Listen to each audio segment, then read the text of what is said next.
Pollution is a big menace. Mumbai में एक दिन सांस लेना ये 10 सिगरेट पीने के बराबर है। जो आसपास का पोल्यूशन है, जब हम उसे काउंटर करने के लिए एयर प्योरीफायर लगाते हैं, कुछ फायदे हैं। मॉस्किटो रिपेलेंट जलाना या अगरबत्ती जलाना, इस तरह के सेंटेड कैंडल जलाना, ये सेंटेड स्मोकिंग है।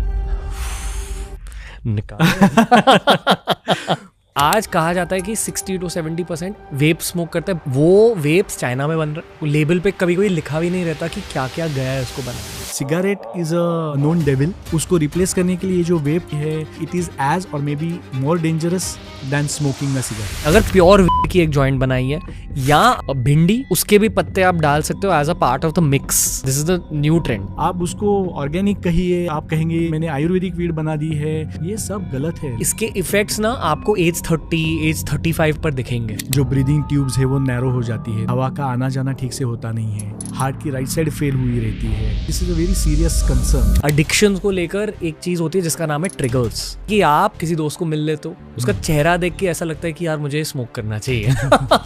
जैसे आपने बताया कि ट्रिगर्स आइडेंटिफाई करो, वैसे ग्लिमर्स थोड़े से खुद को रिमाइंड करो। आपको किस चीज में हाई मिली थी। फॉर एग्जाम्पल, आपने फुटबॉल में भले आप 10 साल के थे और उसमें आपने एक ऐसा गोल मारा जिसकी वजह से आपकी टीम जीत गई, उस ग्लिमर को याद कीजिए।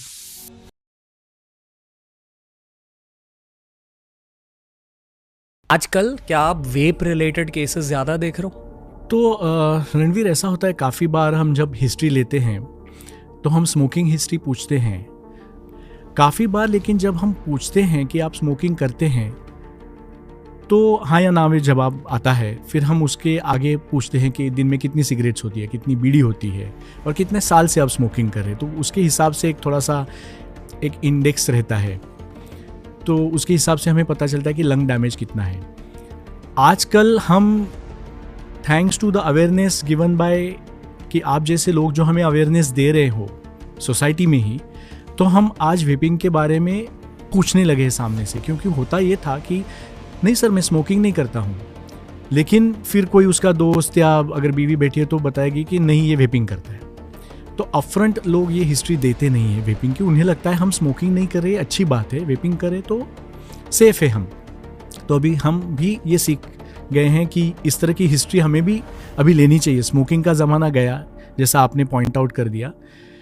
तो डायरेक्टली वेप से तकलीफ होके लोग आना ये कम है अभी भी, लेकिन स्मोकिंग कर रहे थे और स्मोकिंग छोड़ नहीं पा रहे करके हम अभी वेपिंग कर रहे हैं, ऐसे वाले काफ़ी लोग हैं। तो जब हम हिस्ट्री पूछते हैं, ये सब मैंने पहले इसलिए बताया कि हम जब हिस्ट्री पूछते हैं तो अभी हम पूछने लगे कि आप ओके स्मोकिंग नहीं कर रहे हो तो पहले करते थे क्या? तो हाँ सर पहले करते थे, 2 साल से अभी छोड़ दी है, लेकिन अभी वेपिंग कर रहे हैं। फिर हमारा डिस्कशन उसके ऊपर चलता है। तो अभी स्मोकिंग रिलेटेड जो इंजुरीज होती है फेफड़ों में और वेपिंग रिलेटेड, ये अलग अलग है, लेकिन इंजुरी तो होती है। तो अगर कोई ये सोच रहा है कि मैंने सिगरेट या बीड़ी छोड़ दी है और मैं अभी वेपिंग कर रहा हूँ तो सब सेफ है, तो ये मिसकंसेप्शन है, ये गलत बात है। ओके, वेपिंग की जो बड़ी बड़ी कंपनीज है खुद को मार्केट करते हैं वेप्स की खुशबू की वजह से, वेप्स के फ्लेवर्स के वजह से जी, और वेप्स की पैकेजिंग यानी कि कलर की वजह से जी। वेप्स को देखकर लगता है कि एक छोटी सी फ्रेंडली डिवाइस है, कलरफुल डिवाइस है, टेस्ट भी अच्छा होता है, खुशबू भी अच्छी होती है। ऑल इन ऑल ना, देखो मैं अभी 30 साल का हो चुका हूँ। बचपन से हमें कहा जाता था कि कभी स्मोकिंग मत करो जी। फिर कॉलेज में भी जब आसपास के लोग स्मोक करते थे जी, स्मोक की खुशबू ना हैवी होती है, तो आपको तुरंत पता चल जाता है कि यार ये मुझे ना मेरे सांसों में नहीं लेना। पर जब कोई आपके आसपास वेप स्मोक कर रहा होता है तो लगता है कि अच्छा वेप ही तो है। But again the scary thing is Gen Z में और भी कॉमन हो रहा है। जैसे मेरे दोस्त अगस्त्या शाह फुटबॉल खेलते हैं मेरे साथ जी, तो हम दोनों की प्रायोरिटी स्टैमिना है ऑब्वियसली। एंड आई थिंक कि जो स्पोर्ट्स खेलते हैं, जो फिटनेस पर फोकस करते हैं, they can to some degree avoid it out of their priorities. Correct. पर उन्होंने कहा कि उनके सारे फ्रेंड्स ऑलमोस्ट वेप करते हैं। भी वो खुद 22 साल के हैं और ये सारे लोग 2-3 साल से वेप कर रहे हैं। पर आई फील कि इसके इफेक्ट्स ना आपको एज 30, एज 35 पर दिखेंगे। करेक्ट? सही बात है। हम अभी इस सवाल आपका जवाब देने के पहले मैं कुछ सिगरेट स्मोकिंग के बारे में पहले बताऊं, ताकि आपको ये बैकग्राउंड थोड़ी समझ में आए मैं क्या कहने जा रहा हूँ। मतलब आप एक्सपीरियंस से बात करो। जी, तो जब भी आप कोई सिगरेट स्मोक करते हो तो सिगरेट में निकोटिन है जो आपके ब्रेन को हुक करके रखता है, मतलब आप उससे बंध जाते हो। तो जो बच्चे बोलते हैं कि मैं दिन के 1 या 2 सिगरेट्स पी रहा हूँ आज 20 साल की उम्र में, वो ऑब्वियसली 30 साल की उम्र में 10 सिगरेट तक पहुँच जाते हैं, क्योंकि निकोटीन चीज़ ऐसी है कि आपको अगर इतना डोज फिलहाल काफ़ी पड़ रहा है तो धीरे धीरे इतना लगेगा, फिर इतना लगेगा, उस हिसाब से आपका जो नंबर ऑफ सिगरेट्स आप पी रहे हो दिन में, जो संख्या में आप सिगरेट पी रहे हो धीरे धीरे बढ़ते जाता है। ओके, अभी सिगरेट में आपको तो मालूम है टोबैको है, तार, उसके जितने भी एलिमेंट्स हैं उसमें 4000 अलग अलग टाइप के केमिकल्स हैं, 4000, और उसमें से 300 केमिकल्स ये प्रूवन कार्सिनोजेंस है। मतलब क्या, जिनसे कैंसर होता है, ये पिछले 100 साल से साइंस को मालूम है।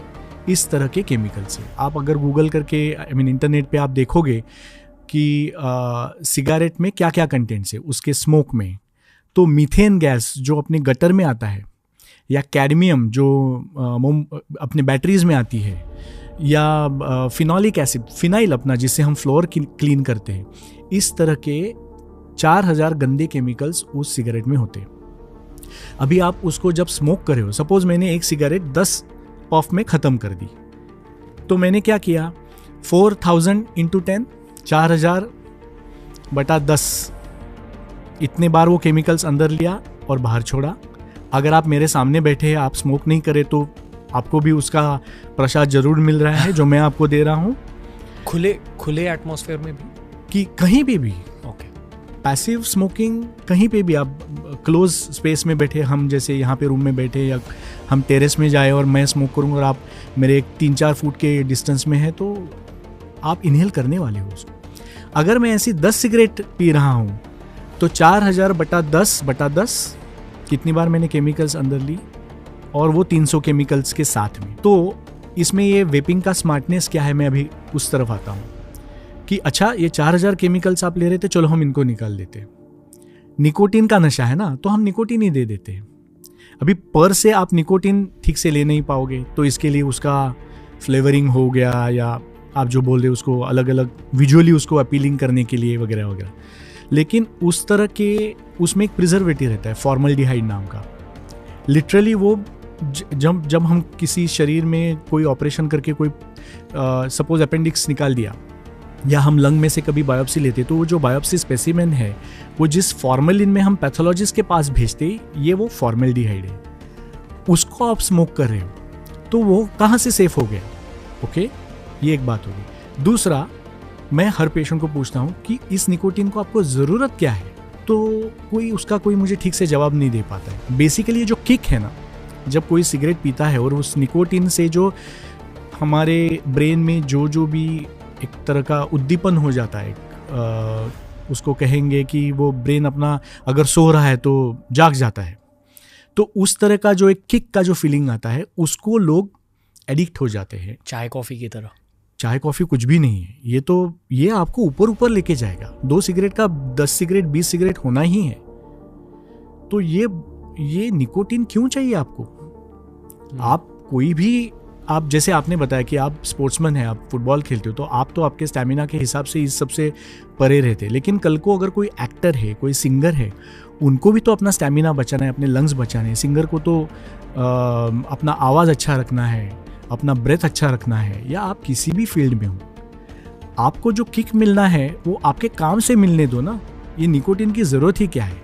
लेकिन उसका कोई जवाब मेरे पेशेंट के पास नहीं रहता है। अनफॉर्चुनेटली मार्केटिंग या इस तरह की जो चीज़ें बेचने का जो एक तरीका बन गया है, वो इतना लुभावना रहता है इन लोगों के लिए कि वो बेचारे उसमें उस चंगुल में फंस जाते हैं। और पीयर प्रेशर, मेरा दोस्त कर रहा है, मेरा जिगरी दोस्त ये कर रहा है, उसने बताया कि एक सुट्टा लेके देखो, मुझे अच्छा लगा, उसमें चले गए।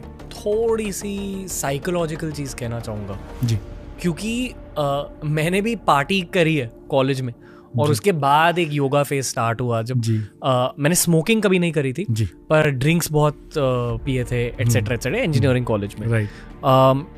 तो तो एडिक्शन को लेकर थोड़ी सी बात करनी जी।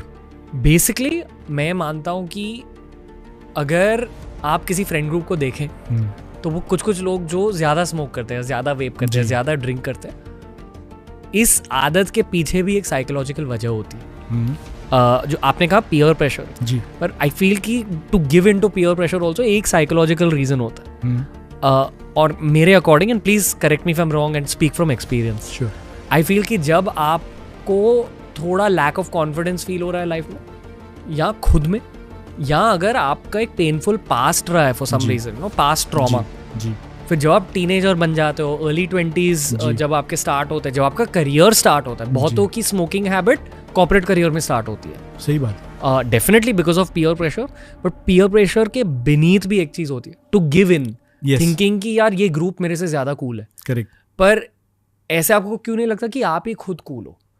ये सही बात है। पर ये बोलने की बात है। आई फील कि हर किसी की साइकोलॉजी अलग होती है जी, and often because of something in childhood, something in teenage, correct, वो कुछ टूटापन रहता है अंदर ही अंदर जी, और उस टूटेपन को भरने की कोशिश कर रहे हैं लोग। और ये नॉर्मल ह्यूमन चीज है, ये मैं डिमीनिंग तरीके से नहीं कह रहा हूँ। बहुत सही बता रहे हैं आप, बहुत सही। नहीं, maybe we should talk about the addiction पर एक एम्पैथेटिक पर्सपेक्टिव से, कि जो लोग एक्चुअली स्मोकिंग कर रहे हैं जी, उनकी मदद कैसे की जाए, ना कि उनको शेम किया जाए। एब्सोल्युटली। तो जब मेरे पास कोई ऐसे पेशेंट आते हैं, अभी सपोज 60 साल का कि कोई है व्यक्ति और 30 साल से स्मोकिंग कर रहे हैं, अभी 30 साल के स्मोकिंग से एक COPD करके, क्रॉनिक ऑब्स्ट्रक्टिव पल्मोनरी डिसीज़, एक तरह का आप कह सकते हैं कि अस्थमा का बड़ा भाई, जहाँ पे लंग में काफ़ी सारे डैमेजेस हो जाते हैं, जो ब्रीदिंग ट्यूब्स है वो नैरो हो जाती है, तो उसमें से हवा का आना जाना ठीक से होता नहीं है, तो उन्हें हम इन्हेलर से, कभी कभी उनका लंग का ब्लड प्रेशर बढ़ा हुआ रहता है, जिसका हार्ट के राइट साइड के ऊपर लोड आके हार्ट की राइट साइड फेल हुई रहती है, उनको ऑक्सीजन की ज़रूरत पड़ती है, नॉन इन्वेजिव वेंटिलेटर भी हम अरेंज करवा के देते हैं, वगैरह वगैरह। तो अगर ऐसी कोई व्यक्ति मेरे सामने बैठी है तो ऑब्वियसली काफ़ी बार उनकी जो स्पाउस रहेगी, उनका ये रहता है कि मैं कितने साल से उनको बोल रही थी, छोड़ा ही नहीं, और मुझे भी अस्थमा की तकलीफ होती है, जो सही है, जो उनकी कंप्लेन सही है कि पैसिव स्मोकिंग से अस्थमा जैसे सिम्टम्स की तकलीफ आपके क्लोज फैमिली मेंबर्स में भी हो सकती है। Today's clip, make sure you check out all the other clips we've uploaded on this channel. You'll find a clip related to almost every single topic as long as you're willing to search for it.